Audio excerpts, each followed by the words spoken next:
Welcome to Storytime. Goku is off to visit Baba Uranai, accompanied by Kuririn, Upa, Yamcha, and Puar. When they get there, it turns out there's only two ways to have your fortune told. Her two favorite things are money and fights, so she's basically my dream girl. If you want her to use her powers, you either have to pay her a bunch of money or defeat her 5 champions, the latter of course being the one our heroes choose. Kuririn is first up, and his opponent is Dracula. Yep, Dracula, just straight up Dracula. He makes pretty quick work of Kuririn, whose head is basically a perfect target for a vampire. Upu and Puar, being small, are allowed to fight together. With some clever use of garlic breath and shapeshifting abilities, they defeat him without taking a single hit. Upu and Puar OP, please nerf.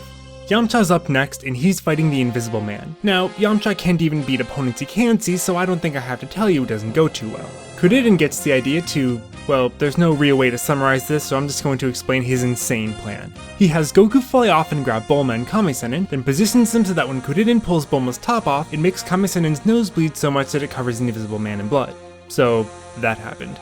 Also, even though other people did 99% of the work, this is, and please correct me if I'm wrong, the last time in the entire series that Yamcha will defeat a named character outside of anime filler. Sorry, Yamcha.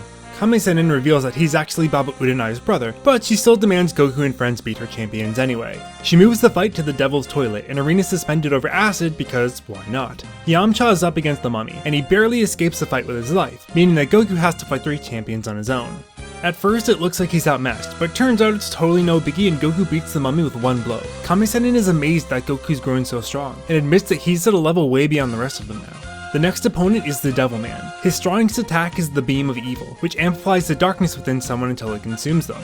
Unfortunately for him, Goku doesn't have a drop of evil in him, so he knocks the Devil Man out. They go back outside, and the final fighter is a masked martial artist. Unlike the others, he seems to match Goku's every move, and when he uses the Kamehameha, Kame-Sennin realizes his identity. He wins the match by squeezing Goku's tail, and then scolds him for not training it like he told him to. Taking off his mask, he reveals himself to be Grandpa Gohan.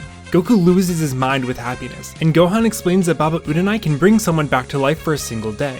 Satisfied that his grandson is doing well, he goes back to the afterlife with no regrets, and Baba Uranai divines the location of the Dragon Ball per the agreement. The Dragon Ball is actually right close by, in a car driven by Pilaf and his lackeys. They're tracking the other Dragon Balls, keeping theirs in a box that cloaks it from the radar. They want to take their revenge on Goku, but Goku finds them first. They fight him in a combining robot thing, but all they really manage to do is blow off his pants before he destroys the robot and takes the ball. With all 7, they can finally get their wish, and Bora is reborn. This, my friends, is a big moment. A huge one. This moment breaks death in Dragon Ball. The ability to revive people is a massive, defining turning point to the story. We're going to talk about it a little more in an analysis video later because I genuinely think Toriyama uses it well, and it's not a bad thing, but this is basically the main use of the Dragon Balls from here on out, so say hello to Nurse Shenron MD. In any case, Goku grabs the 4-star ball before it turns into a rock so he won't have to search for it again. Goku leaves the group so he can train for the next Budokai, and Kuririn and Yamcha promise to get stronger and see him there. Kame-Sennin is going to train the both of them, but there's nothing he can really do for Goku, so he just tells him not to use the Kintuin, so he'll have to make his journey on foot.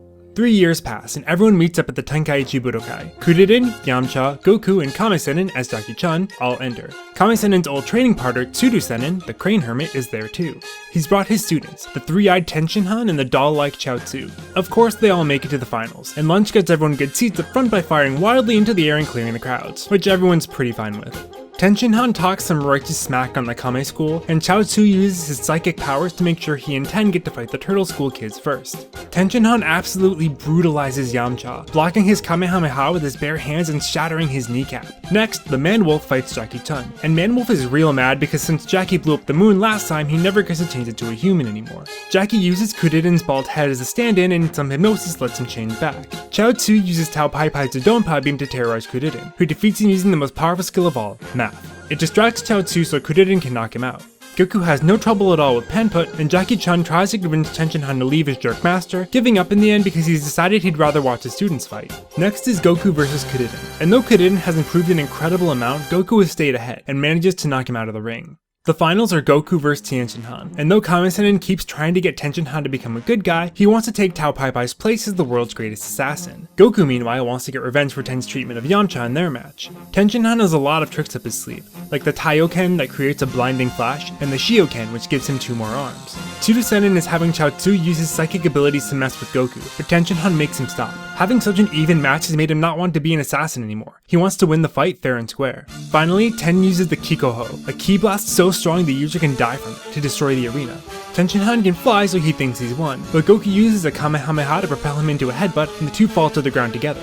Unfortunately, a truck gets in the way, and Goku smacks into the ground first, meaning he loses. After the tournament, Tenshinhan apologizes for being such an incredible jerk, and Kuririn runs off to grab Goku's things. Everyone enjoys the happy friendship vibes until they hear a scream.